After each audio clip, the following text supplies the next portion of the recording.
welcome to the firm. On the show this week, ways and means used by Indian promoters to meet the 25% public shareholding threshold. And how will the government kiss and make up with Vodafone? Dispersed shareholding, enhanced liquidity and fair price discovery. Those are the reasons why SEBI is insisting that all listed private sector companies in India limit promoter stakeholding to 75%. The market regulator prescribed 4 routes that companies could use: OFS, IPP, bonus and rights issues. But with the June 30th deadline looming, corporate India has put its creativity to work. Yes, Paiswini Upadhyay with ways and means of achieving the 25% public shareholding limit. 3 years ago, SEBI mandated that all listed private companies in India will have to meet a 25% public shareholding threshold by June 2013. For government-owned companies, the threshold was set at 10% and the deadline August 2013. Since then, 6 IPP, 3 bonus, 1 FPO and 39 OFS issues have hit the market. But over 40 companies are yet to comply. Ultimately, this regulation requires that shares must be sold to someone who is not a promoter. So that basically means that market conditions must, of course, be amenable for something like that. Second, there must be investors or takers for shares of such companies. Now, if you think about the large portion of companies which are listed on the index in the market today, and when the market cap is below a certain particular threshold, there aren't really too many investors who really look at company investing in such companies. So that's where the real challenge really is, and that exists even today. A lot of the smaller companies still haven't been able to achieve the 75% threshold. What is important to understand is that the environment in the Indian economy over the last 2-3 years, and environment in the world economy over the last 2-3 years, has not been such as is hugely conducive to equity dilutions happening.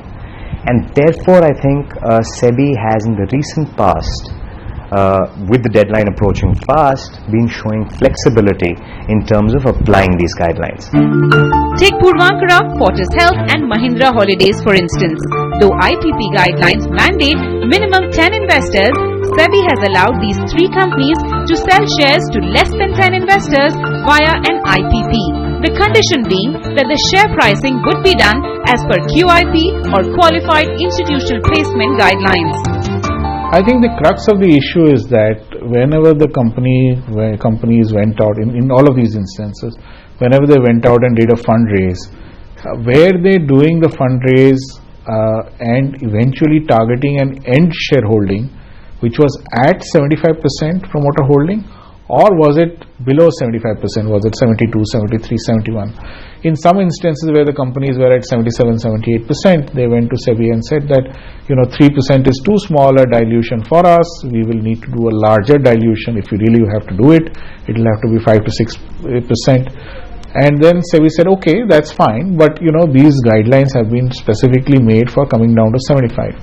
We obviously don't want to stop you from going down below. But then if you want to go down below, then I can't really give you some of these benefits that we have here, like free pricing. IPP is free pricing, but a QIP is not a free pricing. So that's what they wanted to really implement, that okay, fine, we are happy to let you club these so-called IPPs plus QIP together, but then you must follow the QIP pricing now. In the last month, Bajaj Corp and Jet Airways were exempted from the condition that disallows promoters to sell or purchase any shares for a period of 12 weeks before and after an OFS. And though SEBI prescribes a 2-week cooling off period between 2 IPP or OFS issues, Tata Teleservices promoters were permitted to sell down via 2 OFS issues with a gap of minimum 3 days. There could be a number of reasons why that cooling off period should be reduced.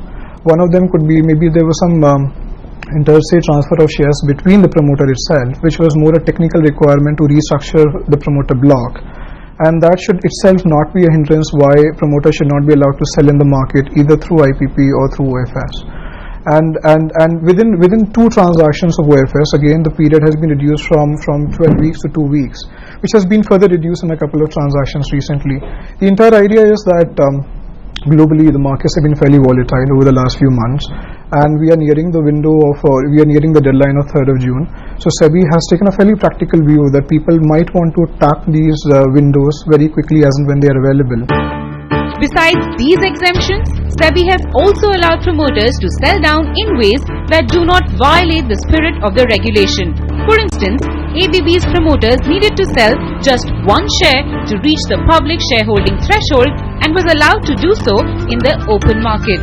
SR Ports got SEBI's nod to reduce promoter stake by converting global depository receipts into equity shares.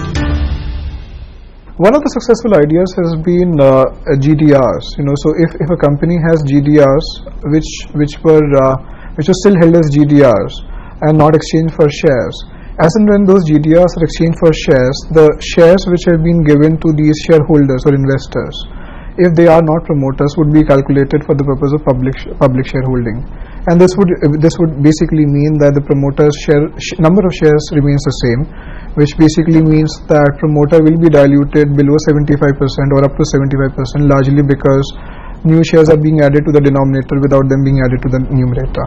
Some of the other thoughts which have been explored by companies are do a combination of issue of bonus equity shares to public shareholders and bonus preference shares to promoter shareholders, thereby balancing the distribution of wealth to public and promoters. Some of these have been discussed also informally with SEBI, but unfortunately, given the crux in terms of the overall crunch in terms of the timelines, I don't think some of these have really seen the light of the day. Others have not seen the light of day due to regulatory disapproval.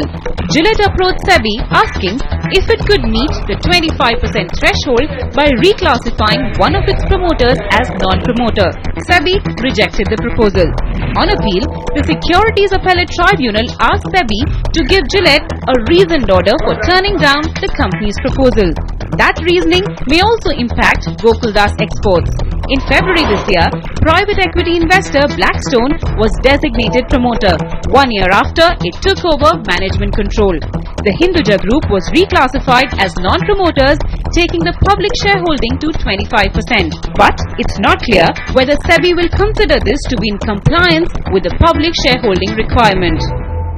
Specifically on facts, if reclassification is completely genuine, if as a fact someone was a promoter and is not a promoter because a promoter connotes certain control rights and so on and so forth, then reclassification is perhaps alright. So I wouldn't like to specifically comment on whether the reclassification route by itself is within the four corners of law or not. As I said earlier, you're trying to satisfy a particular regulatory outcome within a predefined period of time, and yet you have to take a commercial action. If you can't take the commercial action of sale of shares, and then there are constituents within your shareholding system who are happy to be non-promoters, then at least that objective of controlling interest not being more than 75% is met. Does it meet the objective of broad-based shareholding? I'm not quite so sure.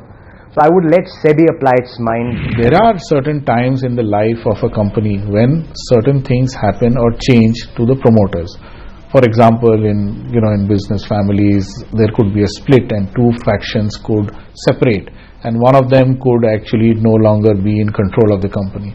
Or you could have, let's say, you have a private equity investor and you have individual promoters in there, and somehow over a period of time the individual promoters decide to retire, they step away from management positions, they step away from boards, they give up their rights which they may have together in terms of voting arrangements in shareholders agreements, they may give all of that up over a period of time. If certain things like that happen, then obviously as a matter of fact you then step away from becoming a person in control, then you are no longer a promoter. And these things have been happening over a period of time, and if a depromoterization is consequential from some of these actions or a combination of these actions, I think it is quite logical to accept that a person is no longer a promoter. The fact that it has happened around the time when public shareholding norms have to reach a certain threshold just puts more scrutiny on such companies. The most creative means have been employed by Wipro, and successfully so. Last year, Wipro was amongst the first to use the OFS route. But the not very successful offer brought promoter Azim Premji's stake down by just 1% to approximately 78%. Then, in December last year, Wipro decided to demerge its non-IT business. The restructuring will result in a further reduction of Premji's stake in the parent IT company. Yet, it may not go down to 75%. Last week, SEBI allowed Wipro to meet the public shareholding requirement by transferring any promoter stake excess of 75% to a philanthropic trust, but with several safeguards. The trustees of this irrevocable independent trust would be drawn from public sector banks or financial institutions. The trust would hold economic and voting rights on the Wipro shares and will sell the shares within 2 years. The trust will be categorized as public shareholding, thus making Premji compliant with the regulation. In terms of precedents, in terms of your question on whether it creates value for other companies to follow as a precedent, I don't know how many promoters in this country would want to make a genuine contribution. Mr. Premji has been a promoter who's wanted to make genuine contributions of his equity stakes. So yes, so if your question is it a precedent for a promoter who wants to make a genuine contribution? I think the answer is yes. Is this going to be widely used? I think the answer is no, because I don't see too many promoters who would want to park away 4.5%, the residual stake as you call it, and contribute it to charitable purposes. So in that sense, Wipro will remain a unique case in my mind. And with these safeguards, I think it's a perfectly kosher way and a very interesting way of achieving these guidelines. Wipro has also given an undertaking that the settlor, that is Azim Premji, will not have the right to amend any clause of the trust deed without SEBI's permission, a safeguard that helps restrict promoter control. With a month to go, many other companies are likely to resort to such creative thinking.